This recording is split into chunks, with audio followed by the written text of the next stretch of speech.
Right, let's turn our attention. We'll stay with England, but to our captain. Haaland scored 2, Mbappe scored 2, Messi, of course, got a hat-trick. Harry Kane needed to show up, and he only went and bagged 2 first-half goals himself. He's now England's joint highest World Cup goal scorer, alongside Gary Lineker with 10.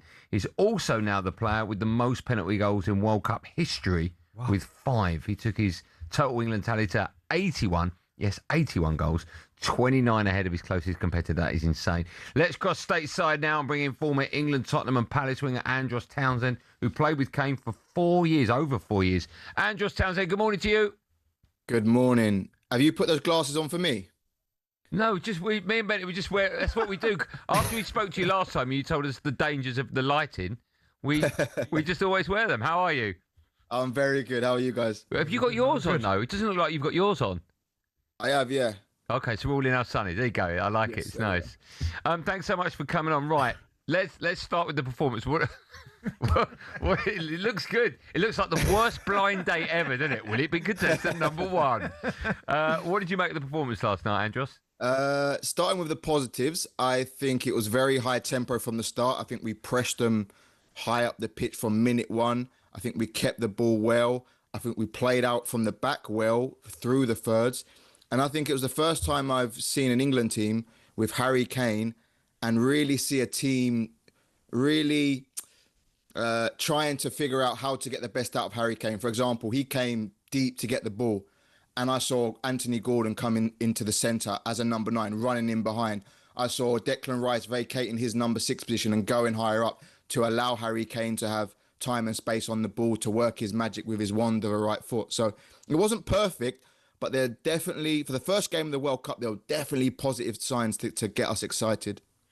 Andros, the left-hand side, a lot of people have spoke about it. We didn't get too much productivity from that side until Rashford came on. Like, Gordon was quiet. Nico O'Reilly didn't really feature as much, certainly with the ball. What did you make of that, and why do you think that was the case? Nico O'Reilly didn't get much of the ball, but I was really impressed with the maturity of Anthony Gordon's play. Yes, he wasn't his majestic best 1v1s coming inside and getting shots off, but what he was doing, like I mentioned before, he was filling in gaps. He realised he needs to play more central. When Harry Kane comes short, he was running in behind. He was always a threat in behind, creating the space in the pockets for a Jude Bellingham, for a Harry Kane, for Reece James when he came on. So he may not get the credit he deserves, but it was a very professional performance, and his what he was doing was crucial to what England did in that game. Were you surprised by the starting lineup on either flank with Gordon and Noni Madueke? Obviously, Saka would start, I imagine, if he's fit. Yeah. I was surprised that Rashford didn't start, although when he came on, albeit for 15, 20 minutes, I thought he looked really sharp. His goal was just fantastic. But what did you make of Noni Madueke's performance? I think he started slow, but I think he grew into the game. A lot of the good work, especially in the first half, came down his side. I remember he flashed a great ball with his right foot across the face of the goal. On the left-hand side, I expected Anthony Gordon to start. I mentioned what he brings to the team, but also he is that first man in the press. Him and Jude Bellingham, they're always looking to press high up the pitch. I remember 1 or 2 occasions where he's like, Anthony Gordon's just ran and pressed 3 or 4 players, and you need players like that. You can't always have players like Noni Madueke who wants to get the ball at his feet and do his trick 1v1. You need a player like Anthony Gordon. So, yeah, I've heard he's getting a bit of criticism on your station over the last few hours, but I think he had a crucial role in what England did, and England getting that crucial 3 points to open their campaign. Andros, I said at the top of the show that I felt like this is the sharpest I've seen Harry Kane start a major tournament for England probably ever. He just looks fit. He looks hungry. Yeah. He looked incredible yesterday. What did you make of his performance, and how sharp do you think he looked? He looks very sharp. I don't know whether that has anything to do with the fact that he's out of England and the grueling schedule we have in England, but he looked very sharp in everything he did. And the most impressive part was that they complement each other.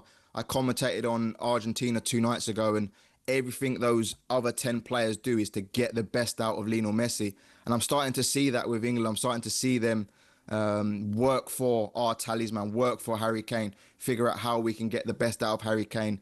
And the fact that he scored 2 in the first game, his confidence is going to be growing. And yeah, hopefully we see a Harry Kane who can go on and really drag us deep into the competition. We've got some key players in our team, but unlike Kane, if they get injured, we can replace him, like Saka and Noni Madueke. Not like for like, but there's not a gaping hole. Is there a gaping hole if Harry Kane's not fit and doesn't play? I think yes, in terms of what he can bring. He can score a goal out of nothing. You saw we were under the cosh at the end of the first half, and he pops up with a goal from a corner, from a Declan Rice corner. I don't think anyone can bring that quality, but if he does get injured, then we have Ollie Watkins who can come on and he can threaten in behind and he can be dangerous for other reasons. So yes, we can't replace Harry Kane, but I don't think it would be the end of the world if obviously the worst case scenario did happen. Me and Benty both have a question. I'm guessing it's going to be the same one, right? It probably won't be. Okay, I was going to say that if Kane's not fit, would you play Watkins or push Bellingham further forward? Oh, it's a very difficult question. Probably Ollie Watkins to start with, because I like his, similar to Anthony Gordon, the energy he can bring from the start of the game and the running and being behind and stretching defensives to possibly bring the best out of Jude Bellingham once he does create that space in behind. So I'll probably edge towards Ollie Watkins. Yeah, my question was about Harry Kane as well. And a lot of people have said that certainly the game yesterday, he played with a lot more freedom in terms of his body language, the way he played now. Now, do you think that's got anything to do with the fact now that he's won stuff at club level? Because that was always, which I thought was a little bit unfair, because Harry Kane in the Premier League for Spurs was great anyway, regardless the amount of goals he scored. But people are saying because that kind of weight's been lifted off his shoulders, he looks like he's playing with more freedom. Yeah, that's possible, Benny. I think, he has been obviously trying to get that trophy for many, many years, and now he's got back-to-back at Bayern Munich. But I also think that he's playing with that freedom in Germany. I've seen him play many times where, like he did, is it last night in the UK? Yeah, last night. Yeah. Just dropping into the number 6 position and getting the ball and just pinging 50, 60, 70-yard balls to the left, to the right. And I think he's always hesitant when he put on an England shirt because of the criticism he gets when he does it from the press or from the commentary team or the pundits in the studio. Whereas I think now, like you said, he's got the trophies. He's recognised as the best striker in the world. He's been spoke about in the Ballon d'Or. I don't think he really cares what anyone is saying about him. He's going to do what he wants to do, and whether that's going as a centre-back and getting turned and looking to spray passes in behind, then he's going to do that. And for me, it's a joy to see Harry play with that freedom. Andros, you're a joy to have on our show. I love speaking to you. So does Benty. We were talking about you just before you came on. Thanks so much for your time, pal. Pleasure. Very kind, very kind, man. You're looking good. There you go, the wonderful Andros Townsend. Take them off now. Do you know what's amazing, quickly, before I know we've got to go to a break? It's all right, go on. And this is why we love football, right? The difference of opinions. Because obviously we spoke about Anthony Gordon there. I thought he was quiet. Andros gave a really good answer about his performance. I personally didn't think Reece James had the best of the games. Adrian thought he was brilliant. Obviously I use FootMob quite a lot. They gave Declan Rice like a 7.5 out of 10. Aid gave him a 5. We just all see it completely different. Yeah, but what we all saw was England smashing them 4-2.